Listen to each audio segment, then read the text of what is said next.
Alright, so the UFC action just finished at the Apex. I'm back in my hotel room. I just got changed. I rushed back to the hotel. I've got to rush to the airport because my flight got cancelled. But I've got to give you the news, man. We've got to do a quick instant reaction because tonight there was a tremendous amount of drama going down at the Apex.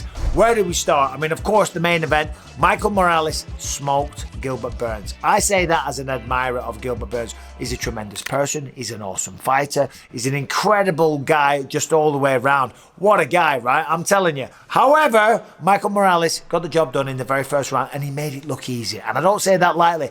But that's not the drama that I'm talking about. Oh no, from start to finish, there was all kinds of shit going on. First of all, the co-main event got cancelled. Paul Craig versus Rodolfo Bellato never took place. There was a medical reason backstage, a medical emergency on the side of Rodolfo Bellato.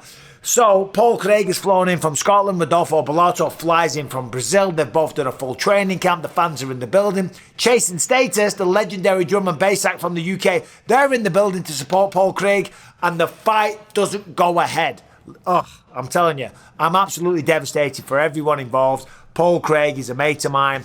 Devastated for him. You do all that work, you make all that sacrifice, and guess what? You don't get to fight. Now, they are going to turn the fight around. They're going to put it on another fight card pretty quickly, so they're going to be able to salvage it, but it's not an ideal scenario. But for me, that was trying to catch a flight home, it did shave a few minutes off the ending time. So, devastated for both guys. Rodolfo Bellato, I hope you're well. But that wasn't all the drama that I'm talking about. Oh, no. On the undercard, on the prelims, finish after finish after finish. Oh my God, if you didn't watch this one tonight, you missed some bloody good fights. The only decision on the undercard was the first fight of the night. Tisha Pennington, Tisha Tiny Tornado Torres, formerly, now Pennington, of course. She took on Luana Pinheiro. That went to a decision, but what an entertaining fight it was. Tisha Pennington got the victory. Then after that, it was finish after finish after finish. Park Hyung-sung took out Carlos Hernandez in the very first round, got it done with a rear naked choke. Then it continued. Denise Gomes took on Elise Reed. Whoa! Overhand right after overhand right. In the first round, destroyed the cheekbone, okay? And then in the second round, dropped her, knocked her out, made it look easy, I'm telling you. Elise Reed's a decent fighter. Denise Gomes looked sensational tonight.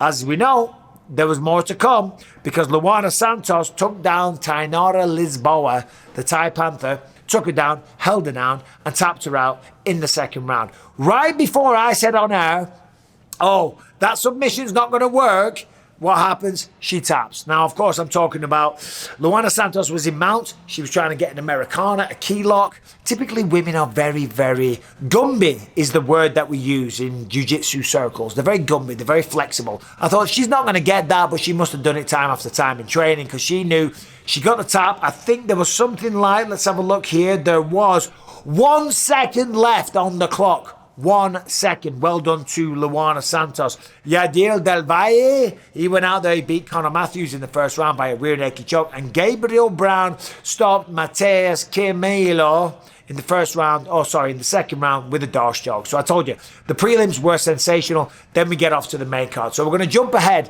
to the main event. Michael Morales is now 18-0.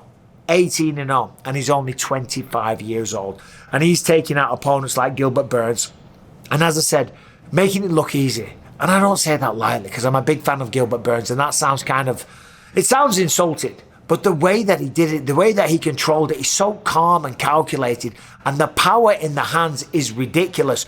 Typically in the past, we've seen him butcher people with calf kicks. The right hands then follow. When he took on Neil Magny, it was a spinning elbow that was the beginning of the end. Dropped him with that, then finished him on the ground. Tonight, Gilbert Burns had a tough night at the office. He just did. The uppercut that he was landing, the left hooks, wobbled Gilbert Burns, sat him down and just followed up with a barrage of punches. Now, I said on the broadcast, and I'll double down on this, there ain't anybody calling out Michael Morales right now because the welterweight division is heating up to be one of the spiciest in all of the sport. Now, when we look at the welterweight division, of course, we've got a new champ, Jack Della Maddalena. He just put an epic performance on when he beat Bilal Muhammad. But this is the top 10, right? Bilal Muhammad, Sean Brady, Shavkat Rakhmonov, Leon Edwards, Kamaru Usman, Ian Machado, Gary, Joaquin Buckley, Gilbert Burns, Colby Covington, Jeff Neal. Michael Morales isn't even in the top 15. Oh no, he is. He's number 12. Then you got Carlos Pratis, Vicente Luque, Michael Venom Page at 15. I'm telling you, the welterweight division might be the most stacked in all of the sport. And I'm telling you, there is nothing but big things for Michael Morales. 25 years old, 18-0, a former wrestling champion back home in Ecuador. Granted, I don't think Ecuadorian wrestlers are the best in the world, but still, he was an Ecuadorian wrestling champion, so he can stop a takedown. He's been doing jiu-jitsu his entire life since he started training in mixed martial arts. He knew people were going to try and take him down because the dynamite in the hands is not to be dismissed. I'm telling you, Michael Morales was sensational tonight. He is going to do tremendous things. If you're in the welterweight division, be careful. You might want to sidestep this guy. If you're Jack Della Maddalena, you're keeping an eye on this guy. You just simply are, because these are the new generation. Michael Morales is the young blood. He's 25 years old and the power in the hands is ridiculous. I said Jack would be a champion a long time ago. When I first met him, I was on an open-top bus driving through the streets of Las Vegas. I said, mate, you're going to be the champion one day, because the boxing is some of the best in the UFC. Hey, Adam, you got a picture of us? You're going to be a champion. Michael Morales has got a very, very different style. It's not a traditional boxing style. It's not one that uses a lot of feints and puts together combinations and rips to the body, you know, like a typical boxer. It's much more of a mixed martial arts, punch him in the face kind of style. There is a difference, okay? Yes, it's both hands, but Jack's a boxer. Michael Morales is just looking to take your goddamn head off with every single shot. It's beautiful to watch. Anyway, well done to him. Gilbert Burns, commiserations. Awesome human being. I'm such a fan of the guy. Carries himself with class. I saw his kid backstage. I said, don't worry about it, son. Your dad's going to be fine. He's an absolute warrior, and you should be proud of your old man. Anyway, before that, co-main event, which wasn't the co-main event, Myron Santos took out Sodiq Yusuff. Myron Santos is now 17-1. I think he's 24 years old. There's a whole new generation of fighters coming through. If you're not up to date with these people, you need to do your homework like I do my research. Dominic, I got one question. One question. Did you do your research? All I'm wishing is that we had a mute button.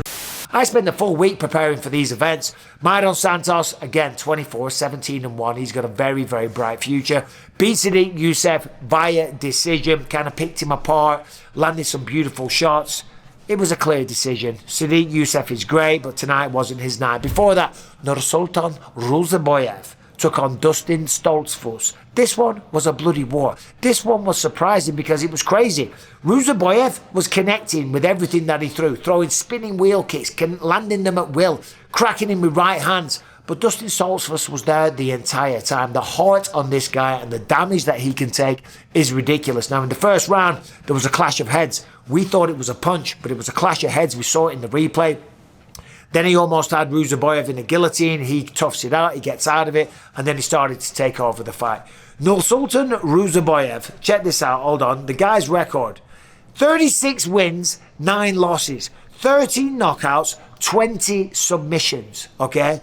Got to pay attention to this guy. 6'5". He was competing in the welterweight division. How on earth he made 170 pounds is beyond me. But tonight he moved up to 185, and that's where I think he'll stay. And then opening up the main card, we saw another decision. We saw all finishes on the prelims, but then apart from the main event, all decisions on the main card. Melquizael Costa took out Julian Erosa. This was a version of Julian Erosa that was stopping everybody in the first round. His last 3 fights, all first round stoppages. Melquizael Costa has fought now 3 times in 2025.